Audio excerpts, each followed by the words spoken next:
There is nothing. Only warm primordial blackness. Your conscious ferments in it. No larger than a single grain of malt. You don't have to do anything anymore. Ever. Never, ever. Never, ever, ever, baby. An inordinate amount of time passes. It is utterly void of struggle. No ex-wives are contained within it.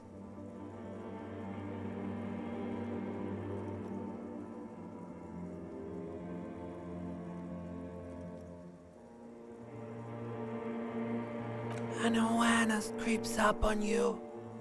A mass lies hidden in your dead angle, soaking in some lurid acidic sauce. It's bloated and shameful, a ball of meat surrounding you.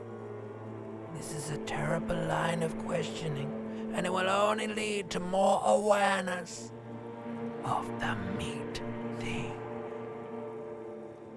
There. No ball of meat. No light in the formless nothing. Just nice women. Coming right up, sir. Smooth passage.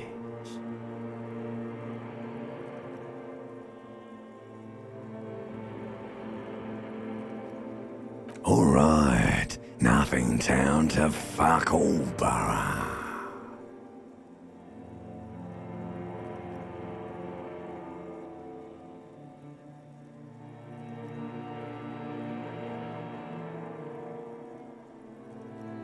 Do you want me to upgrade that to a one-way trip, sir?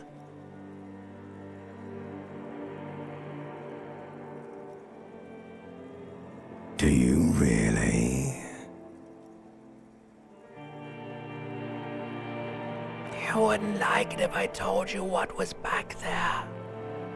Why'd you think you had to bludgeon yourself into oblivion? Or did you not sense yourself marinating?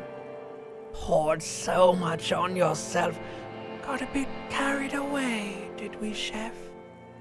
There's this giant ball there. An evil apes.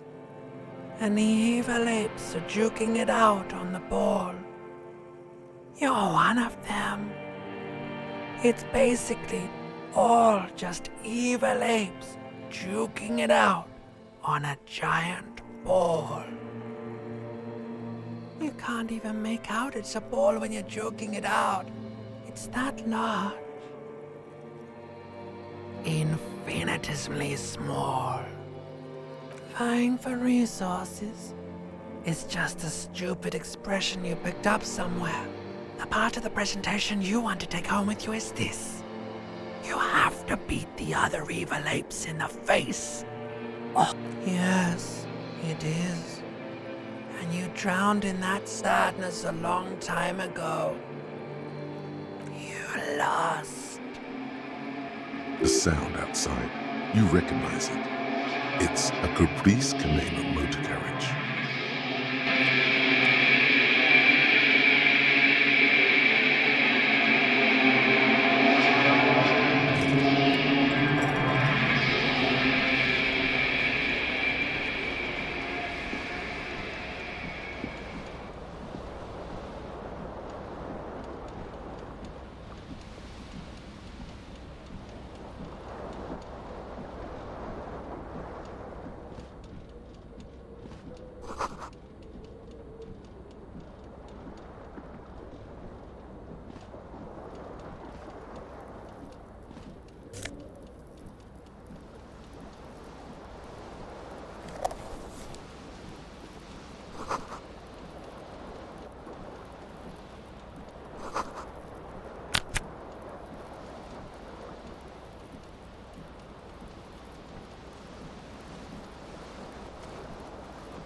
The window stands broken in its frame. Cold wind blows in.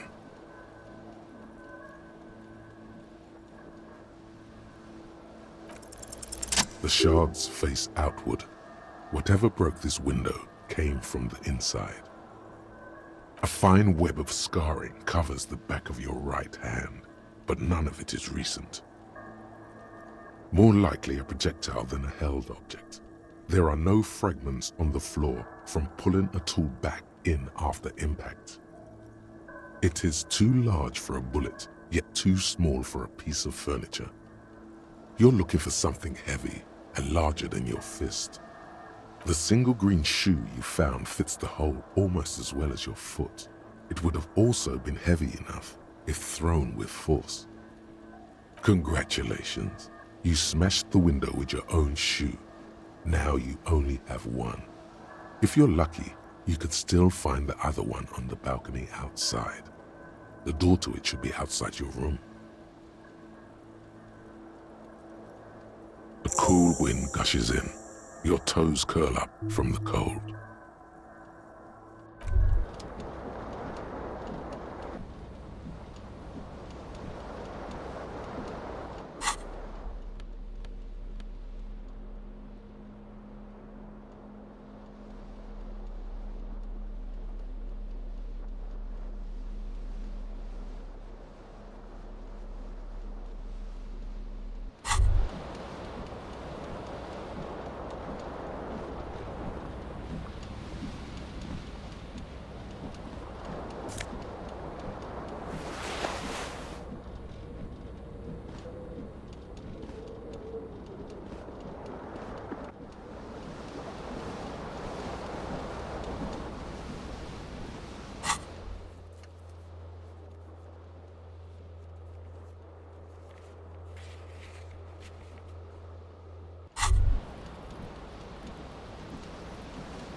You hear a jingle.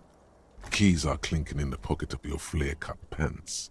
It says, whirling in rags, on the aluminium key ring. There is a single key on the ring. The number 1 is etched on it. The whirling in rags is a hostel cafeteria on the urban coast, frequented by dock workers.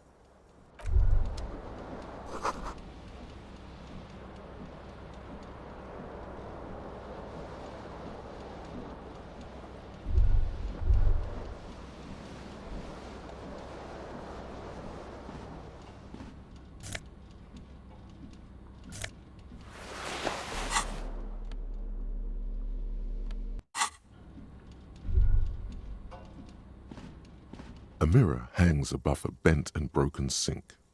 In a fierce discharge of masculine energy, someone has ripped half the faucet off. Was this not the same Elon that founds empires and lays waste to cities, virile, uncaring towards the little things? Probably not, no. Hot water sprays from the faucet's base, and steam covers the mirror. You cannot see yourself, just a vague impression of a man. Suddenly, you realize you have no memory of the face that awaits you there, underneath the soft vapor. As you slowly reach your hand towards the surface of the mirror, behold, you have no idea who this thing is, do you?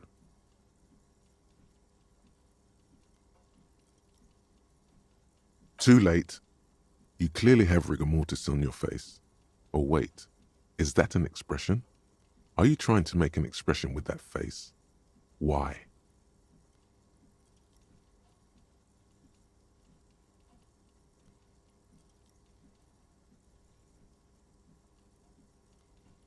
Please stop. It's horrible. You're scaring yourself. Oh my God. You can't stop. It's like it's not even voluntary anymore. You have worn that grin into your face and now it won't come off. What does it even mean? What is the emotion you're trying to convey?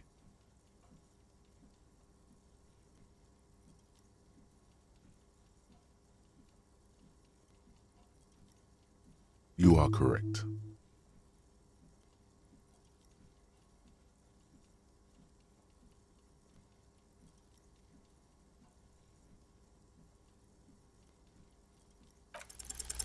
It belongs in the new, the third decade of the current century. Enough time had passed from the failure of the revolution that, for a fleeting moment, free market economy seemed like the ultimate, uncontested way of life for our species. Things were good. It was smooth sailing. People made gold and champagne-tinted interiors and facades to suit the times, calling this the new style. But more importantly, disco happened. For Рэвейчел, your city, that meant only one thing. Guillaume le Million. If it doesn't rhyme, you're not pronouncing it right. Out of the dazzling swirl of disco music, in an open-air boîte de nuit, somewhere in Рэвейчел West, Guillaume's blonde mane appeared on the screen. He sang some bullshit. Then he made the expression.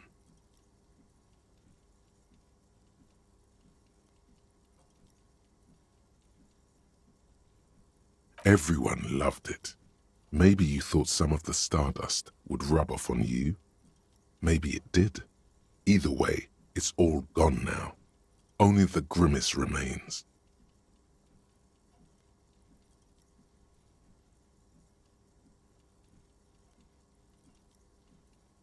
You have some understanding of the near history of disco. The rest is darkness, aside from the useless fact that the motor carriage outside was a caprice cinema. The click is used to spur on a horse. It also features heavily in Guillaume le Million's regional mega hit, Don't Worry Your Pretty Little Head. Some 20-odd years. There is a vast ocean of time between right now and the expression, looking good on you, or anyone. Humanity has run aground in that time. It's a different world now. The expression is a relic. It doesn't have to be. You can swoon over Guillaume and his champagne-corked smile whenever you want to. Maybe some of the stardust will return.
This fan has two chain pull switches. One ends in a tiny fan, the other in a light bulb. A truly horrific necktie has somehow attached itself to one of the blades. You reach out to grab the tie, but what's this? Diffuse, radiating chest pain. Doom comes over you. This is bad. Feels like sharp stones grinding in your chest and keeping you from moving. For quite a long time. Still ongoing. Now is a good time to start worrying. Finally, the pressure recedes. You find yourself covered in cold sweat and trying not to move, hoping it will keep you from dying. You know what you should do. You should stop the fan and then try again. It'll get easier. Do it if you want to die The stabbing pain in your chest is telling you you're hanging by a thread here. The blades come squeaking to a halt. It should be easier to reach the tie now. You swoop up and catch the tie.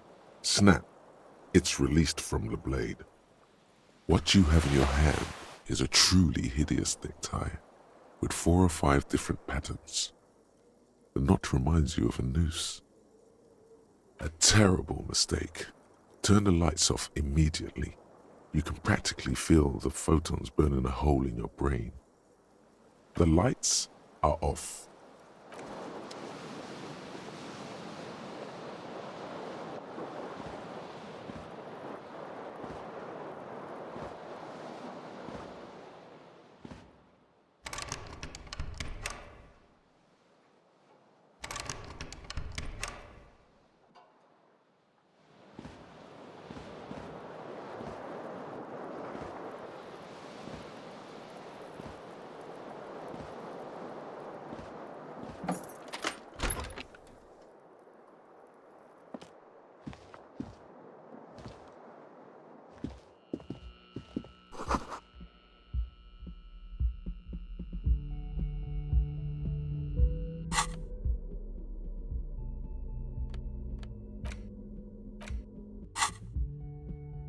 Oh, officer.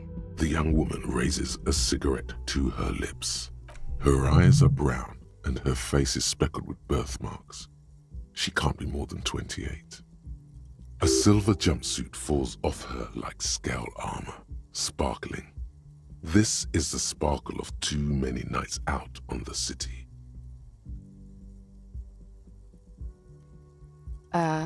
No. Because you're a police officer, sir.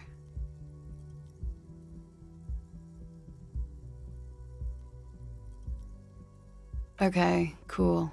I won't. Okay? Sir, you've been here for 3 days. On official police business, as you put it. Couldn't say.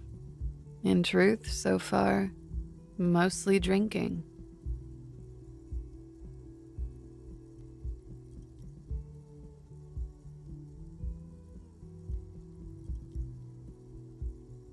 Could it be because of the drinking? She hasn't had time to put her makeup on. This is her morning cigarette. She looks tired, her beauty waning faster than it ought to at her age.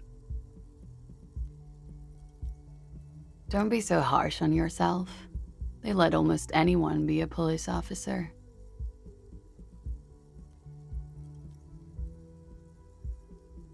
Of course.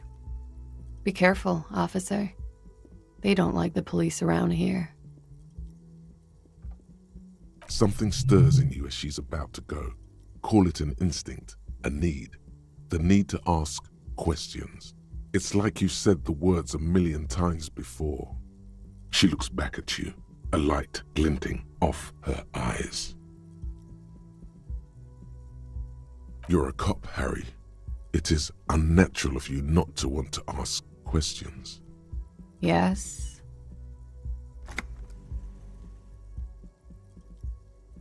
You're in a hostel, sir. We are in Рэвейчел. Рэвейчел is the disgraced former capital of the world, divided into zones of control under foreign occupation. Half a century after a failed world revolution, she is central to our moment in time. You sure look like you're from Рэвейчел. Рэвейчел parties. Her accent suggests she is not from around here. She's from Irania, another part of the world. It's 51. The current century? Centuries don't have numbers, they have names, and this is the current one. Civilization has existed for 8,000 years, sir. You're right. There is nothing funny about civilization. The dock workers are pretty cocky. They think they're police enough. At least here on the coast. I can't say about the rest of the city. There was the usual ruckus. Loud disco music. I couldn't say. It's impossible to hear people speaking from over here. Oh, yes. Various artists. Ostentatious orchestration prime among them. Oh, that. Yeah. Whoa. The less said about OO, the better. OO were huge where I come from. I was very young then, of course. Like 7. Life gets hard, but we go on.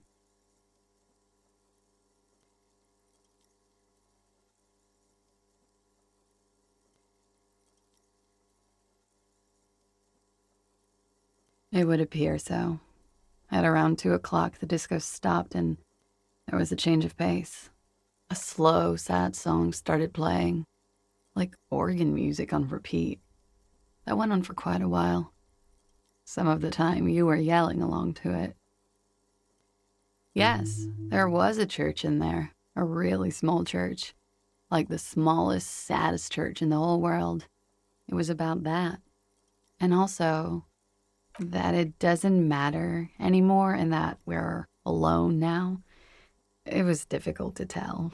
The song itself was very quiet and soft, but you sounded like a winded boar, sir. It was hard to understand what you were singing on top of it.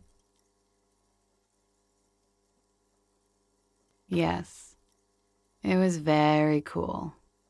It's impossible to say whether she's being sarcastic or really means it. Then you started screaming and trashed the place. A window was smashed. The tape player, probably. The song stopped. And furniture, too. A real destructathon. There was screaming. Then I think you passed out. There was. I think you screamed that you didn't want to be this type of animal anymore. I may have misheard, but it was sort of memorable. I went out afterwards. Everything was quiet by then, around 4 or 5. And that was it. Glad to have been of assistance.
The door is closed.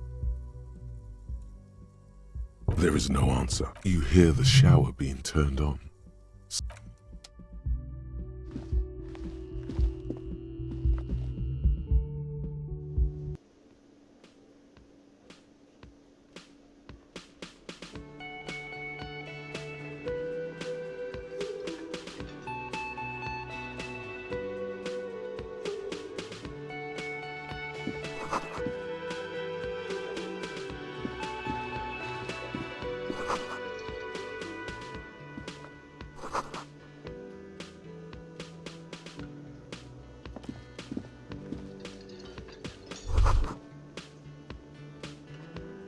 You should totally sing karaoke here, the first chance you get. Your emotions need to be expressed. People need to know your vast, oceanic soul. Exactly. It's measured, level-headed, and it needs to be heard through a PA system by other people.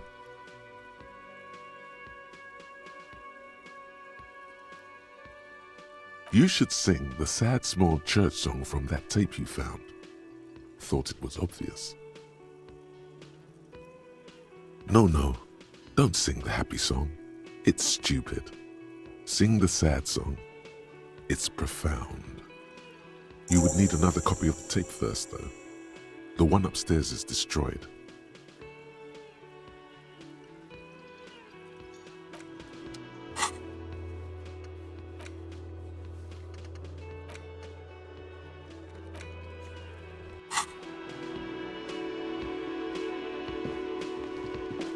A man in his late 20s stands behind the counter, inspecting a stuffed seabird. As you approach, he gives you a sideways glance, then looks down again. Everything is cool between you and this guy. He's a big fan. Make some small talk. No, I'm not the bartender. I'm the cafeteria manager. He's very animated all of a sudden. This seems like a touchy subject. Mm-hmm. A competent work of taxidermy. The white and brown seabird lies among piles of coasters and drying mugs. One of its wings broken. The man is trying to mend it. Looks like the bird was ripped off the shield that was used to mount it. This is the Great Skua. The seabird is the symbol for the discovery of the Insulindian Isola, the part of the world you are in right now. The small steel tag says as much. The Great Skua, Stegosaurus Skua. Look, your buddy is over there.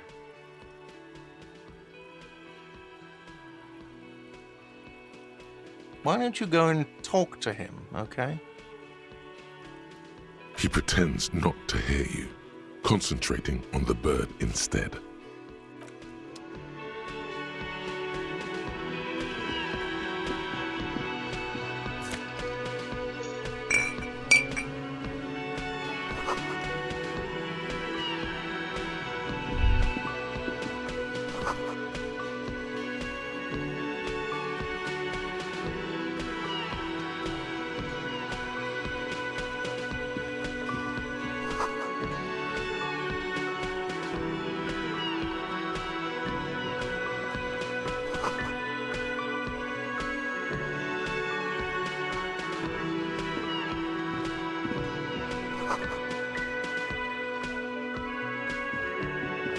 Hello, sweetie. You shouldn't keep your colleague waiting.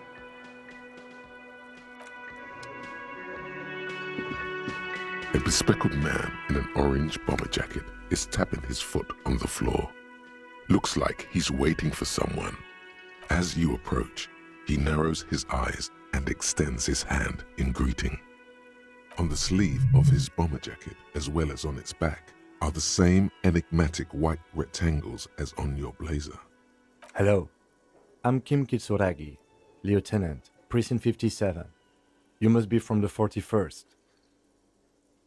You realize he's waiting for your name.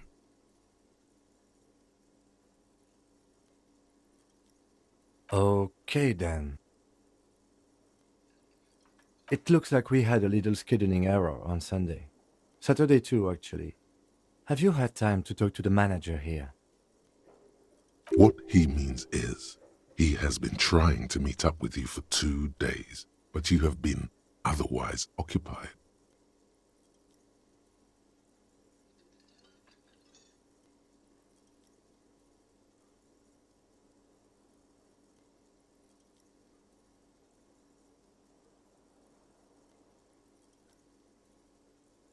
If you don't mind, we should talk to him again. Ask him for a rundown of the area. Now that I'm here as well. I understand the scene is out back, right? It also wouldn't hurt to assure him the police are finally here. In full force, I mean. Have you mapped out the initial interviews?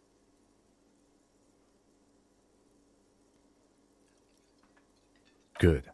But even if you haven't, we'll have time for that after we take a look at the coroner's case. Have you removed the dead body from the tree?